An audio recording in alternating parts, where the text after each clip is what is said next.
Cake! Uzair نے بڑی سادگی کے ساتھ یک سے جواب دیا، جبکہ باقی دونوں صورتحال کے نزاکت کو دیکھ کر خاموش رہے۔ یہ کیک ہے؟ وہ حیران ہوئی۔ کس نے بنایا ہے؟ آپ ہی نے، وہ فوراً بولا۔ دانیہ نے ہاتھ کھینچ کر اس کی گدی پر مارا۔ اس وارننگ کے ساتھ ہی اس نے بیان بدل دیا۔ نہیں، عمیر نے۔ میں نے کب بنایا؟ اس نے آنکھیں دکھائی۔ تم لوگ کبھی چپ بھی کر جایا کرو، وہ ڈانٹ کر بولی۔ اور تم؟ وہ تانیہ کی طرف مڑی۔ حد کرتی ہو تانیہ، بڑی ہو، بجائے اس کے کہ بھائیوں کو ٹوکو تم بھی ان کے ساتھ مل گئی۔ ہم تو بس دادا جان کے لیے برتھ ڈے کیک بنا رہے تھے، اس نے کمزور سی آواز میں صفائی دی۔ عمیر نے اس جملے کو اچک کر کہا، وہ الگ بات ہے کہ اوون سے کوئلہ برآمد ہوا ہے، اور وہ تینوں کھی کر کے ہنسنے لگے۔ وہ کچھ نرم ہو کر بولے، کیک میں بیک کر دیتی ہوں مگر ایک شرط پر۔ کیا؟ تینوں ہم آواز ہو کر بولے۔ جتنی دیر میں فریش ہو کر آتی ہوں تم تینوں کچن صاف کرو گے اور بہادر صرف نگرانی کرے گا۔ اٹھو بہادر، اور دیکھنا ان میں سے کوئی بھاگنے نہ پائے۔ وہ جا چکی تو بہادر سینہ چوڑا کر کے سٹول سے اٹھ کھڑا ہوا۔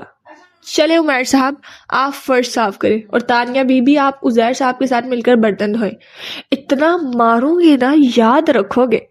تانیہ نے دھمکانے کے انداز میں ہاتھ اٹھایا تو بیچارہ بہادر وہی دبک گیا۔ عمیر نے ڈسے اٹھایا، جا کر بہادر کے ہاتھ میں دے دیا۔ چلے بہادر صاحب، فرش صاف کریں، پھر آپ کو برتن بھی دھونے ہیں۔ مریم واپس آئی تو بہادر رگڑ رگڑ کر فرش صاف کر رہا تھا۔ انہوں نے تینوں کو گھورا جو خود بھی گڑبڑا گئے۔ کیا کہا تھا میں نے؟ ہم تو فرش صاف کر رہے تھے، بہادر خود ہی۔ Shut up! انہوں نے تانیہ کو بیچ میں چپ کرا دیا، پھر بہادر کے ایک طرف سٹول پہ بیٹھنے کو کہا، ان تینوں سے پورا کچن صاف کروایا۔ ان کو منہ بند کر کے کام کرتا دیکھ کر بہادر دان نکال رہا تھا، اور وہ تینوں اس کے دان نکال کر دیکھنے پر آنکھیں گھمائیں، مگر ماما کی بجیدگی کی وجہ سے چپ کچھ کہہ نہیں سکے۔ وہ جب کیک بیک کر چکی تو تینوں کو لے کر سٹنگ روم میں آ گئی۔ ان کی ارینجمنٹ کو چھیڑے بغیر انہی سے سارا فرنیچر اس کی جگہ پر واپس رکھوایا۔ اٹھاتے وقت انہوں نے صرف آرڈرز دیے تھے، اب خود بھاری فرنیچر اٹھانا پڑا تو عقل ٹھکانے آ گئی۔ ہائے مما، بازو دکھ رہے ہیں۔ فرنیچر سیٹ کر کے تینوں قالین پر ڈھیر ہوئے کرا رہے تھے۔ جتنا چاہے شور مچا لو، مجھ پر کوئی اثر نہیں ہوگا۔ انہیں بھی پتا تھا ماما پر کوئی اثر نہیں ہوگا، اس لیے جلد ہی کرانا بھول کر کیرم کھیلنے بیٹھ گئے اور ساتھ میں مریم کو بھی ملا لیا۔ 9 بج گئے ہیں ماما، میں دادا جان کو بلا کر لاتی ہوں، کیک کاٹتے ہیں۔ اپنے پاپا کو تو آنے دو۔ 29 نومبر کے دن پاپا کی واپسی 2-2:30 بجے سے پہلے نہیں ہوتی، مگر بابا جان تو ہر بار ان کا پوچھتے ہیں۔ ٹھیک ہے، کیک نہیں کاٹیں گے پر کھانا تو کھا سکتے ہیں۔ بلاخر ان کی بات مان کر کہا اور اظہر فاروقی کو بلانے چلے گئی۔ دروازے پر ہلکی سی دستک کے بعد کوئی آواز نہیں ابھری تو تانیہ نے دروازے کی نوک پر ہاتھ رکھ کر ذرا سا گھمایا اور دروازہ بے آواز کھلتا چلا گیا۔ کمرے کی ہلکی زرد روشنی میں تانیہ نے اندر جھانکا تو نگاہ سیدھی قدیمی طرز کے بنے گیس سے جلنے والے آتش دان پر لگی تصویر پر پڑی۔ وہ ہمیشہ کی طرح آج بھی تانیہ کو وہ تصویر سانس لیتی ہوئی محسوس ہوئی۔ اظہر فاروقی آتش دان کے سامنے روکنگ چیئر پر بند آنکھوں کے ساتھ نیم دراز تھے۔ ریڈ ڈائری بند ان کے سینے پر رکھی تھی اور ایک ہاتھ اس ڈائری پر تھا، دوسرا ہاتھ بے جان سے انداز میں ان کو اس سنہری فریم کی اینک کو پکڑے گود میں دھرا تھا۔ مجھے یہ ناول اچھا لگا تو اس کے میں نے 2-3 کلپ دیکھے تھے، تو اس لیے میں نے اس کو اسٹارٹ کیا۔ اگر آپ کہیں تو ہم اس کو فردر پڑھیں گے، اور اسٹوری کو سننا اچھا لگ رہا ہے اور مجھے پڑھنا بھی، اور آپ اپنے ویوز ضرور شیئر کریں کہ آپ کو یہ اسٹوری اچھی لگ رہی ہے، مجھے فردر اس کو کنٹینیو کرنا چاہیے یا نہیں۔ فار ناؤ، اللہ حافظ everyone and take care of yourself. اللہ حافظ۔